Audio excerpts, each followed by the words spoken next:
સહાય મુદ્દે સુરેન્દ્રનગર જિલ્લાના ખેડૂતોના રાજ્ય સહાય માટે ફરી અરજી કરવાના નિર્ણયથી નારાજગી।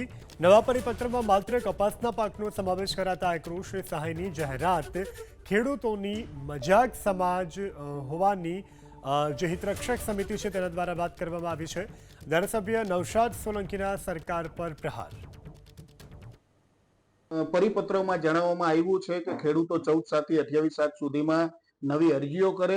આજે તમામ ખેડૂતોએ આજથી 10 મહિના પહેલા અરજીઓ કરેલી જ છે।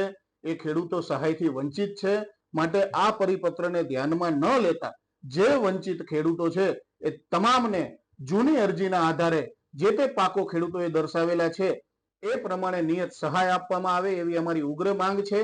સુરેન્દ્રનગર જિલ્લામાં ખાસ કરીને દસાડ અને લખતરની અંદર લગભગ આશરે 40,000 જેટલી જે અરજીઓ થઈ હતી એ અરજીઓ પૈકી સરકારે માત્ર 50% જ ખેડૂતોને વળતર ચૂકવ્યું છે અને એની સામે ખેડૂત હિતરક્ષક સમિતિ અને કોંગ્રેસ દ્વારા જે ઉગ્રથી ઉગ્ર આંદોલનો કરવામાં આવ્યા એના દબાણને લઈને સરકારે એક નવો ઠરાવ બહાર પાડ્યો છે। આ ઠરાવ જે આજે ગત રાત્રે બહાર પડ્યો કે જે વંચિતો માટે જે ખેડૂતો બાકી રહી ગયા હતા એને સહાય ચૂકવવાની વાત હતી, એના બદલે ભારતીય જનતા પાર્ટીની ગુજરાત સરકાર દ્વારા ખેડૂતોની આંખમાં ધૂળ નાખી અન્નદાતાના પેટ ઉપર લાત મારવાનું કામ આ ભાજપ સરકાર દ્વારા કરવામાં આવ્યું છે કે પાક નિષ્ફળ સહાયથી 12,000 થી પણ વધારે વંચિત ખેડૂતો અમારા દસાડા તાલુકાના અને 9,000 થી પણ વધારે ખેડૂતો અમારા લખતર તાલુકાના પાક નિષ્ફળ સહાયથી વંચિત છે।